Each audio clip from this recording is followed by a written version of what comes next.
Au sommet de cette édition, des routes secondaires dans la ville de Bobo-Dioulasso vont bientôt faire peau neuve grâce à une opération de reprofilage.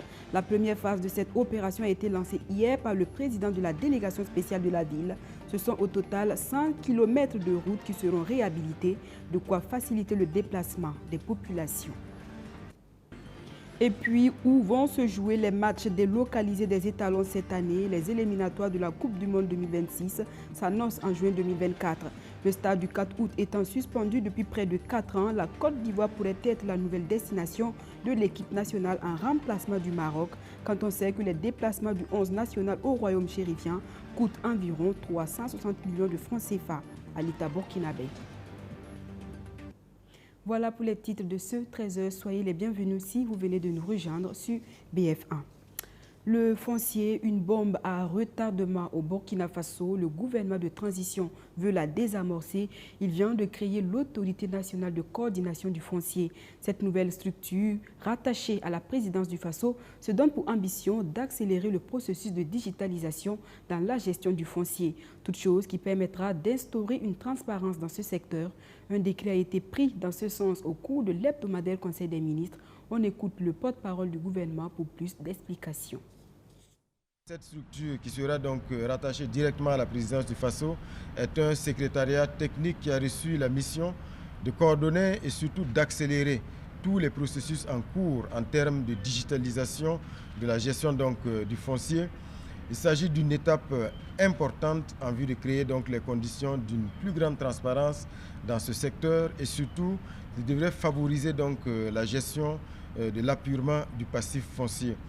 Ce qu'il faut dire, c'est que, comme vous le savez, le foncier aujourd'hui est un secteur au Burkina Faso qui fait l'objet de beaucoup de tensions et qui est porteur aussi des germes de conflits, non seulement dans les centres urbains, mais également, bien sûr, en campagne. Et donc, ce secrétariat technique-là a pour mission de coordonner les activités de tous les départements donc, qui sont impliqués dans la gestion de ce processus-là, afin donc de donner un coup d'accélérateur, notamment dans le processus de digitalisation. Outre la lutte contre l'anarchie dans le secteur du foncier, le gouvernement de transition a aussi affiché sa volonté à éradiquer le phénomène de la corruption au Burkina Faso. Un décret portant conditions de modalités de dénonciation des faits de corruption et infractions assimilées des mauvaises pratiques dans l'administration publique a été adopté hier. Ce décret prévoit également des récompenses pour toute personne qui viendrait à dénoncer un acte de corruption devant les autorités compétentes. On en sait davantage avec Emmanuel Ouedraogo que je vous propose d'entendre. Ce décret vient concrétiser la volonté affichée par le chef de l'État et bien sûr l'ensemble donc des autorités de la transition de lutter avec beaucoup plus d'énergie contre les mauvaises pratiques dans l'administration mais aussi contre la corruption. Ici, il s'agit véritablement de permettre à l'ensemble des citoyens qui sont soit victimes ou témoins d'actes de corruption ou de mauvaises pratiques dans l'administration publique de pouvoir exercer leur droit donc de dénonciation et surtout que ces actes de dénonciation puissent donc être également transmis au niveau de la présidence du Faso. Donc ça veut dire que le citoyen qui dénonce peut et doit transmettre une copie de la dénonciation au niveau de la présidence du Faso qui pourra donc prendre en charge également cette question et s'assurer donc que le nécessaire soit fait pour donc poursuivre, sanctionner, réprimer donc tous les actes de corruption qui vont donc être dénoncés et qui seront avérés.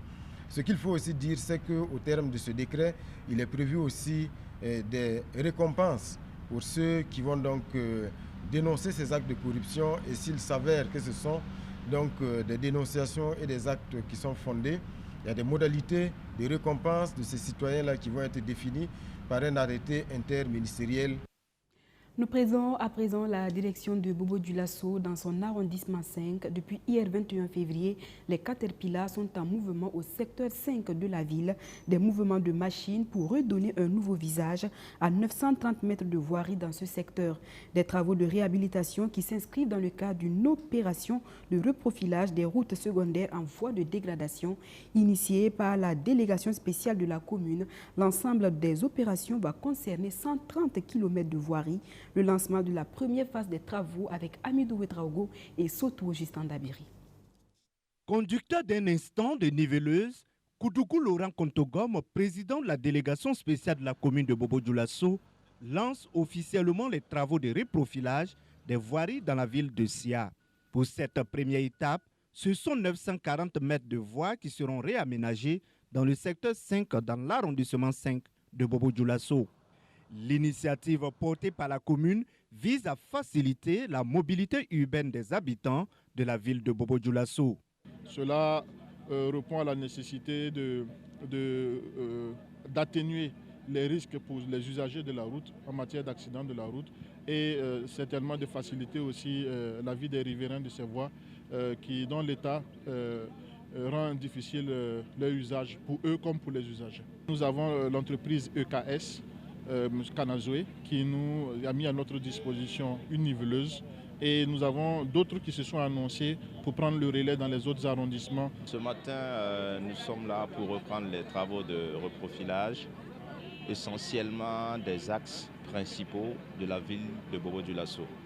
Alors, ces travaux vont s'étaler sur les 7 arrondissements. Nous avons 2 mois de travaux juste avant la saison pluvieuse pour reprofiler et recharger certaines voies. Ces travaux de reprofilage dans la commune de Bobo-Dioulasso sont bien appréciés par les riverains. Pour eux, cette initiative de la commune va soulager les usagers de la route qui rencontrent plusieurs difficultés dans leur déplacement en ville. Vraiment, nous sommes très contents de cette initiative. Si ces travaux arrivent vraiment à se concrétiser, ça va vraiment nous faire plaisir, car ça va beaucoup nous soulager. Ça va faciliter nos déplacements et réduire aussi les risques d'accident. Sinon, quand la route est dégradée, ce n'est vraiment pas facile. Les travaux de reprofilage des voiries dans la commune de Bobo-Dioulasso vont concerner au total 130 km de route. Le PDS a profité de l'occasion pour lancer un appel aux usagers de la route à faire preuve de prudence afin de préserver leur vie et de réduire les nuisances en termes de poussière pour les autres habitants de la ville.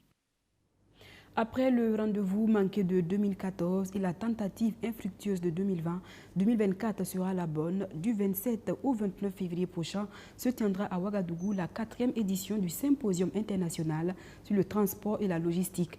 Les réflexions entre les acteurs du domaine se feront autour de la thématique centrale, développement de la chaîne logistique, défis et opportunités pour les chargeurs à l'aide de la ZLECAf. À quelques jours de l'événement, le comité d'organisation était face à la presse pour annoncer les couleurs. Stéphanie Bonkongu, Benjamin Kwame.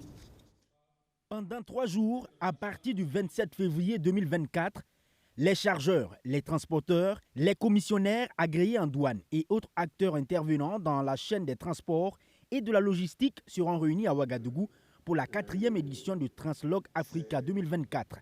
Ce 4e symposium international sur le transport et la logistique en Afrique va examiner les aspects sécuritaires liés à l'acheminement des marchandises, lesquels aspects associés à la maladie à Ebola qui ont fait suspendre la 3e édition en 2012. Le Conseil burkinabé des chargeurs développe ainsi une forme de résilience pour permettre au Burkina Faso de rester fréquentable. Il s'agira principalement de nous imprégner des dispositions novatrices liées aux procédures douanières ainsi que les conditions de passage portières, d'examiner les solutions de financement offertes aux chargeurs. Nous avons décidé de prendre notre destin en main, malgré justement le contexte du terrorisme. Nous sommes dans les grandes villes. Je pense que nous pouvons continuer à faire évoluer le pays. Et c'est l'une des raisons vraiment qui a amené le CDC à vouloir organiser ces symposiums de relance que nous plaçons d'ailleurs sous le sceau du symposium de la résilience. Au même moment, les autorités de la transition annoncent le retrait du Burkina Faso de la CEDEAO, cet espace qui permettait la libre circulation des personnes et des biens. Les produits importés du Burkina Faso proviennent en majorité des pays de l'Interland, comme le Togo. Si les inquiétudes suite à ce retrait ne manquent pas au sein de l'opinion et évoquent des conséquences sur la chaîne de la logistique et du transport, Kassoum Traoré tente de rassurer. Je dirais non. Dans le cadre du transport, je dis bien dans le cadre du transport, c'est vrai qu'il y a un choc politique actuellement au niveau de la CEDEAO, mais ça n'engage pas en fait individuellement chaque pays. Si vous prenez le Togo, le port c'est le poumon de l'économie du Togo.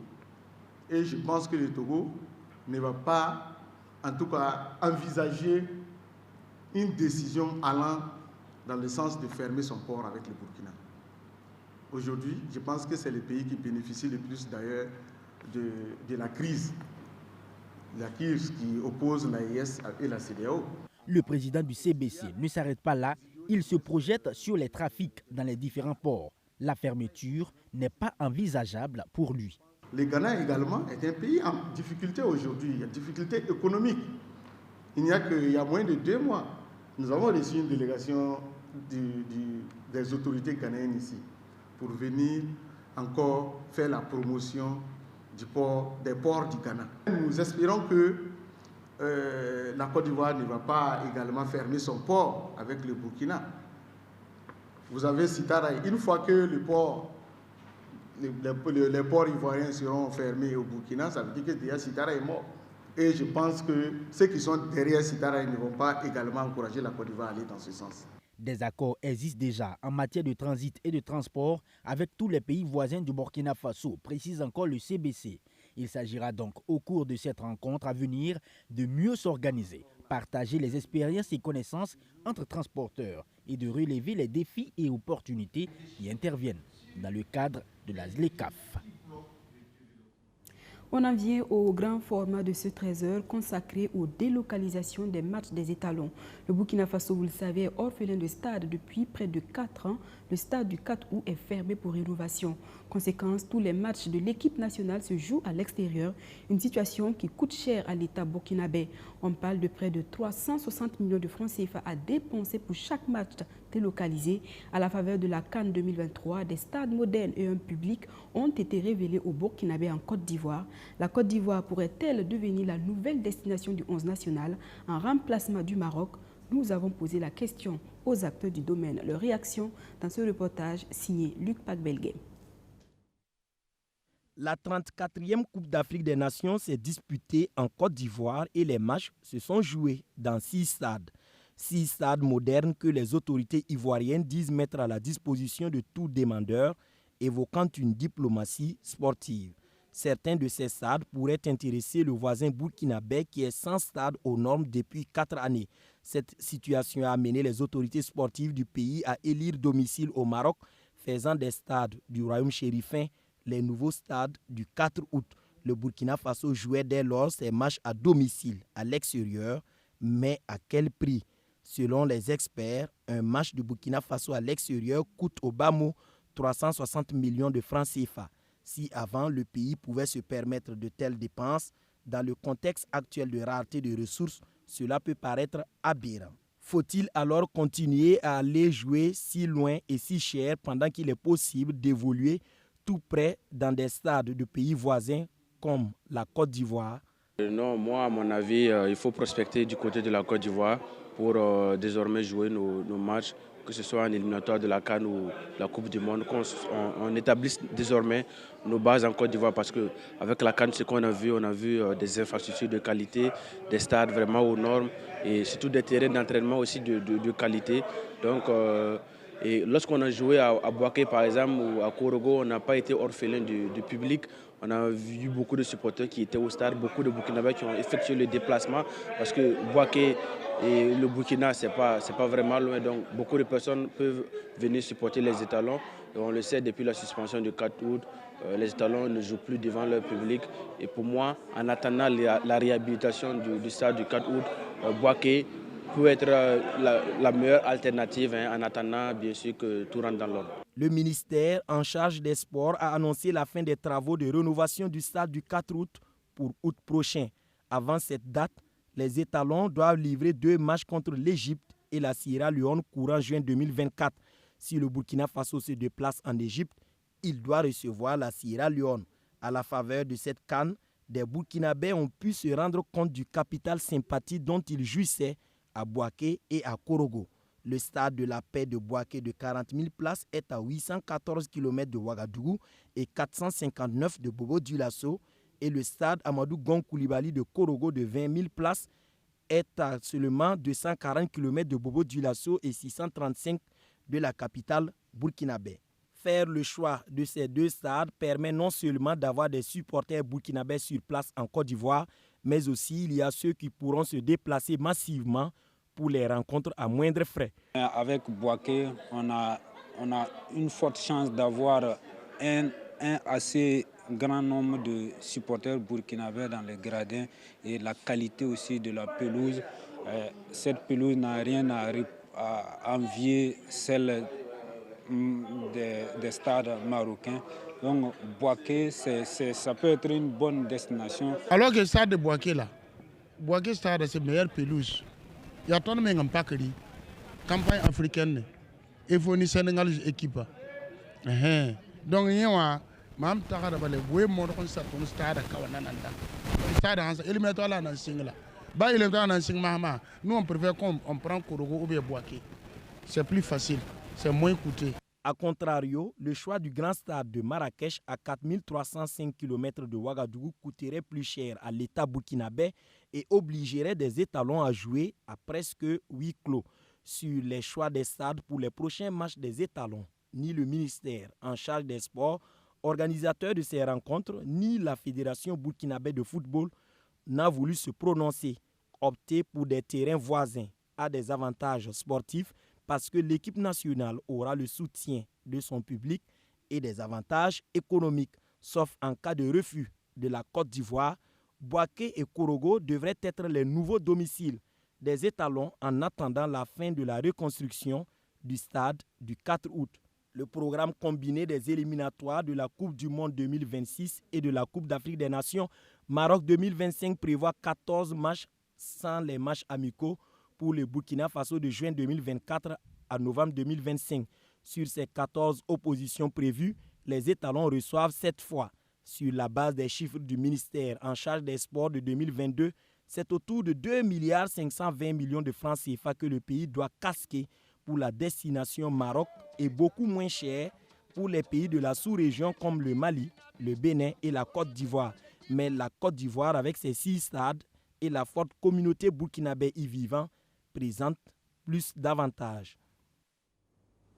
Des nouvelles de la 18e journée du championnat national de football pour continuer. Salitas contre Asfaninega était une des affiches les plus attendues ce 20 février au stade municipal de Ouagadougou. Si l'Asfaninega avait battu l'AS Sonabel 2-1 lors de la 17e journée, Salitas a subi une lourde défaite 1-3 face au Sporting des Cascades.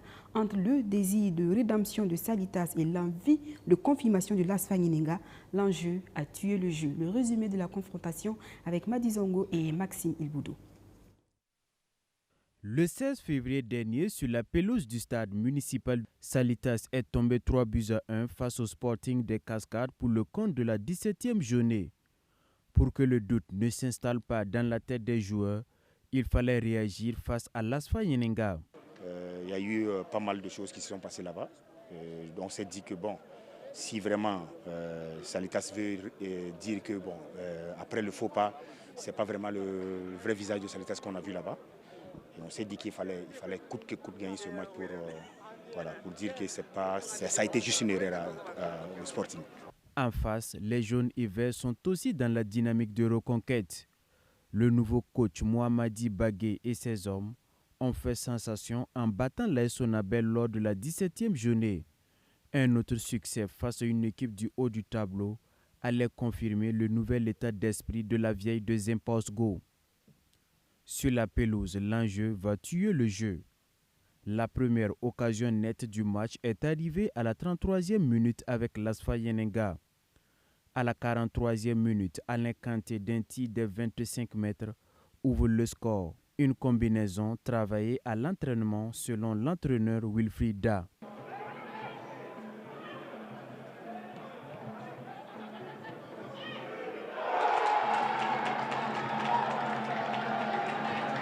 Venu de nulle part, c'est un travail qui se fait chaque fois. Le joueur se retrouve à cette position à chaque fois qu'on a des ballons en offensif. On demande toujours à nos attaquants de percuter, d'appeler en course croisée. Et lui, il a son rôle, c'est de rester là-bas. N'importe quel ballon qui sort dans ce rôle, c'est de frapper. Donc ça a réussi ce soir. On rend grâce. 1-0 est le score final. Malgré la volonté, l'Asfaninega a tout simplement manqué de moyens pour contrarier les Colombes de Ouaga 2000. L'intention, en tout cas, c'était vraiment de gagner pour pouvoir avancer dans le classement. On savait qu'on avait affaire à une équipe Salitas qui est joueuse. Il fallait les empêcher de développer leur jeu. On a réussi ça tant bien que mal, mais ils ont pu marquer ce but qui leur donne la victoire que nous, on n'a pas su. On a eu des occasions, des opportunités.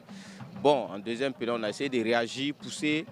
Il y a eu la réaction, voilà, mais ça ne s'est pas traduit par des occasions nettes de but. Il y a eu trop de précipitations. Voilà, mais bon, je retiens la combativité, l'envie, voilà, qui était là, voilà, jusqu'au bout. Mais bon, aujourd'hui, on n'a pas pu faire trembler les filets. Quand tu ne fais pas trembler les filets adverses, tu ne peux pas t'attendre à une victoire. Donc c'est ce qui s'est passé ce soir. Il va falloir qu'on se remobilise et on continue à travailler et pour que le prochain match, on puisse engranger des points. Avec 28 points, Salitas monte sur le podium derrière l'AS Douanes et l'AS Sonabel qui a battu l'EFO 1-0 le 21 février en clôture de cette 18e journée. Dernier point de ce journal, le 24 février prochain se tiendra à Abuja au Nigeria le sommet des chefs d'État de la CEDEAO, un sommet qui se tient dans un contexte de retrait du Burkina Faso, du Mali et du Niger de l'institution. Cette crise au sein de l'organisation sous-régionale n'est pas du goût d'un des derniers pères fondateurs de la CEDEAO. Yakubu Gowon, ancien président du Nigeria, appelle donc à une union sacrée des 15 chefs d'État pour sauver l'organisation. Il demande également la suspension des sanctions contre les pays de l'Alliance des États du Sahel. Yakubu Gowon, le dernier père fondateur de la CEDEAO, a appelé ce mercredi 21 février à la levée des sanctions contre le Mali, le Niger et le Burkina Faso à l'approche d'un sommet de l'institution prévu ce 24 février à Abuja. L'ex-président du Nigeria intervient afin de sauver l'organisation ouest-africaine qui rencontre plusieurs crises politiques depuis le départ des 3 États du Sahel. Yakubu Gowon implore les 15 leaders actuels des pays membres de l'organisation de se réconcilier et de reconstruire la CEDEAO ensemble. Pour lui, l'institution est plus qu'une coalition d'États et les générations actuelles ne pardonneront pas l'éclatement de la communauté. La CEDEAO étant menacée de désunion, la participation des 15 chefs d'État à un sommet pour débattre de l'avenir de la communauté, de la sécurité et de la stabilité régionale, ainsi que du rôle de la communauté internationale dans le contexte géopolitique actuel est impératif pour le père fondateur. C'est la fin de ce journal. Merci de nous avoir suivis. On se retrouve demain pour un nouveau journal. Excellent après-midi sur notre chaîne.